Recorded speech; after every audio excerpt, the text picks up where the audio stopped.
தேவனுக்கு எப்படி மனதுருக்கம் என்று ஒரு காரியம் உண்டாயிருக்கும்? ஒரு மெக்கானிக்கலாக தானே இதெல்லாம் நடந்துகிட்டு இருக்கும். வராங்க போகிறாங்க அப்படின்ற கணக்கில். ஆனால் இங்கே இயேசு கிறிஸ்துவானவர் தேவனுடைய இருதயத்தை வெளிப்படுத்துகிறதை பார்க்கிறோம். இயேசு கண்டபோது ஆவியிலே கலங்கி துயரமடைந்து.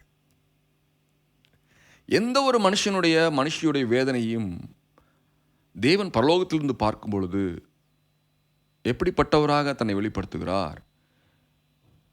ஆவியிலே கலங்கி துயரமடைந்து. இதுவே சர்வ வல்லமை உள்ளவருடைய இருதயமாக இருக்கிறது. அந்த ஆவியிலே கலங்கி துயரமடைந்து என்கிற சம்பவத்தோடு அவர் போய்விட்டாரா? அவர் சொல்லியிருக்கலாம், கரெக்டுமா, அவன் துக்கம் எனக்கு தெரியுது, அதனால் என்ன பண்ணுறது, அவனோட நேரம் வந்துடுச்சு, அவன் போயிட்டான் அப்படின்னு சொல்லிட்டு அவர் போயிருக்கலாம் இல்லையா?